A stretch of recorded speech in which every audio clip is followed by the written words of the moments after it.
Michael Jordan. Well, Chicago is in that mode now. Any mistake made by Utah, long rebound, steal, they are getting out and flying. Utah's lead is down to 1. They led by as many as 16. Shot clock at 6.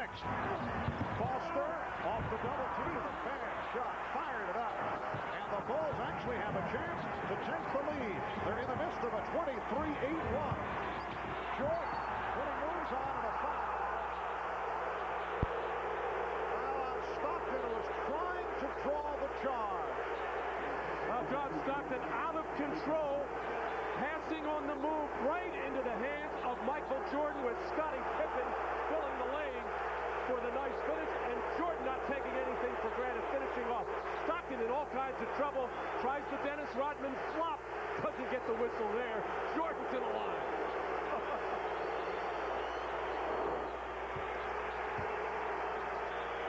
Michael Jordan with 19 points in all, 15 have come in the second quarter.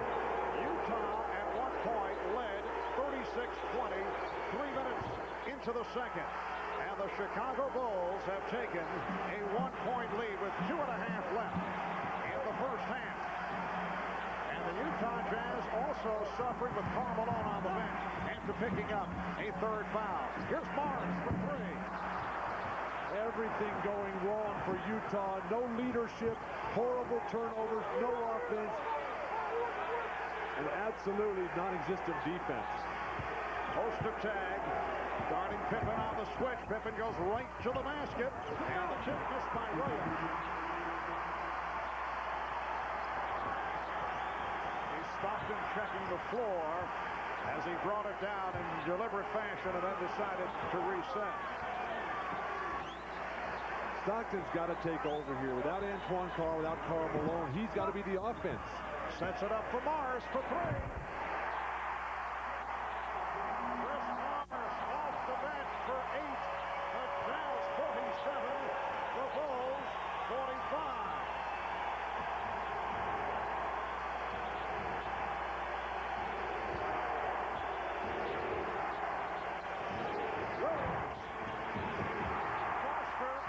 Shot, but he lost it. Carter off the steal. And last touch by Utah.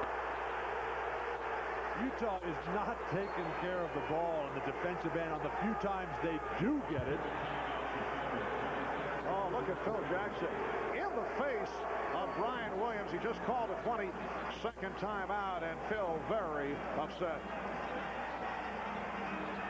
John Stockton, when things were falling apart, looked to take it on himself to get guys open, but when Scottie Pippen collapsed, that frees up Scottie's man, Chris Morris. Nothing but net on this 3.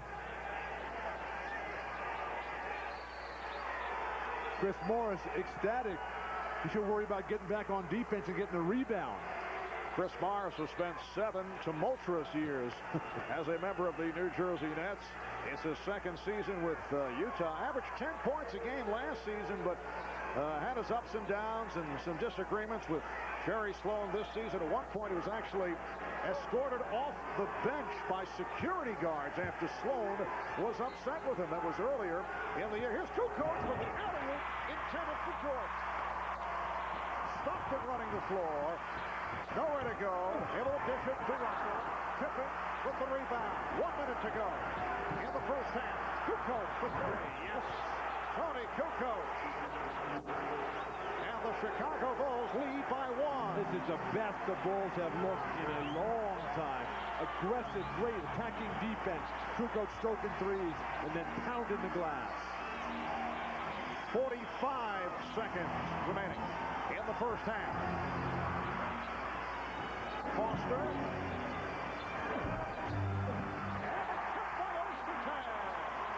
A very ill-advised shot by Greg Foster, bailed out by the terrific play of Ostertag. Utah by 1. Good half for Ostertag. He is 9 points. Jordan putting moves on Russell and push. Well, the Chicago Bulls are in a 2-for-1 situation. Michael Jordan, knowing the Jazz in the penalty, just dropping his head and going. Nobody by Brian Williams on Ostertag. No way he could. It was Ostertag having the big body between the basket and Brian Williams. As Ostertag has done a good job of following things in and around the basket. How about the Bulls going to the line now? Following these free throws by Jordan, it'll be 22 trips to the line, only 12 in all of Game 4. And Michael Jordan, 8 of 8 at the line. Scottie Pippen getting a rest. Pippen sitting down with 8 points. And it must be said, Michael Jordan is not feeling well. It's obvious on his face yet. Playing perfectly. And a loose ball foul against the Bulls, so that is number 5. They now are over the limit. It's on Williams. Marv, you talked about the Bulls getting to the line. Michael missing the second one. Can't believe I got that guy on my team fouling people. But the Bulls are the best team in basketball at identifying what they didn't do in the last game and coming right back and changing that. They've done that tonight by getting to the line, by posting up their Pippins and Jordans. Phil Jackson, just a brilliant coach. Well, Greg Foster, a one-time member of the Chicago Bulls, who had the best all-around game of his NBA career. Game 3 on Friday night. That's Adam Keefe, 5-year man from Stanford, who's been spotted during the course of this series. There's Foster, you see, regular season average about 3.5 per game, 11 minutes per game. Started to get playing time, though, in the Western Finals and in the NBA Finals, playing about 19 minutes a game against the Bulls.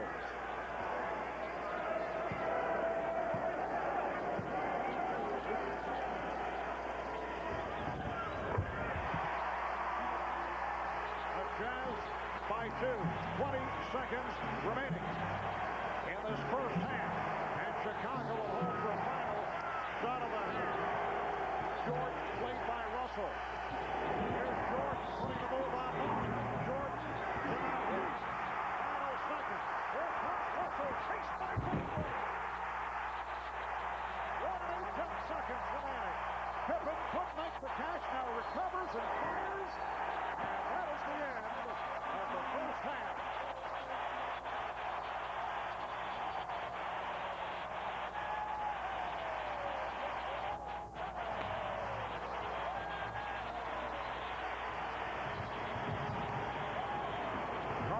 Bill Walton, Ahmad Rashad, Jim Gracie, Michael Jordan, 21 points, although he's looked spent playing despite flu-like symptoms. 17 of his 21, though, came in the second quarter. Look at the Miller Lite halftime statistics. The Jazz overall have shot just under 54%, 19 of 33 from two-point range, while the Bulls at about 43% overall, and they have been going to the line tonight in contrast to Game 4, only 12 trips to the line. So as we head to the third quarter, it's the Jazz 53 and the Bulls 49. Back with more in a moment. To warm up for the second half, I asked him how he felt, and it was the first time I had seen a smile on his face, but the smile was looking back at me like, are you kidding? I am really sick. I asked Chip Shaver, the trainer. He said he's exhausted, totally dehydrated, and a little bit out of it. Let's go down to Jim Gray. All right, thanks, Ahmad. Well, I'm told by the Jazz players that Jerry Sloan really threw a tirade at halftime, screaming at them, unhappy that they were up 16 and then lost the lead. Said we need more defense, transition, keep them off the boards. Says we match the aggression and intensity of Pippen and Jordan. That's why they're going to the foul line. Final thing he told them, guys, 18 deflections in the first quarter, only 2 deflections on defense in the second quarter. Marv? All right, thanks, guys. As you saw, Scottie Pippen able to open up the third quarter to bring the Bulls within 2. Shot clock at 5. Russell lost it. And Jordan with Pippen the trailer.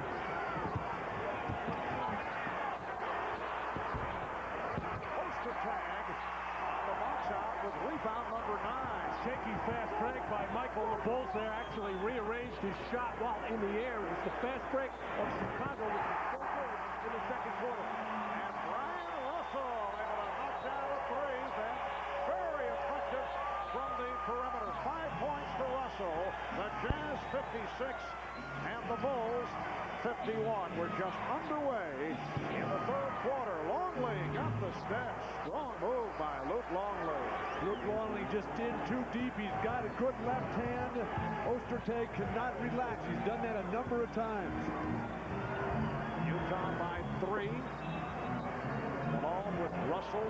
Ostertag up front. Here's Malone getting inside. Karl Malone with 15. Marv, in the first half, a lot of great numbers for Utah. Turnovers and fouls killed them, but Karl Malone has got to stay in that game. Malone picked up a third foul and sat out a good portion of the second quarter. Shot clock down to 5. Pippen played by Hornacek. Yes.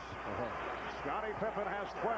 The Jazz up by 3. Michael Jordan staying on the periphery now in the opening minutes. Remember, in Game 4, 0 for 4 for Jordan in the third quarter. Only 2 points in the third quarter of Game 3. So this is when whatever altitude, fatigue, whatever has gotten to Michael. And Dennis Rodman continues to have his problems with Karl.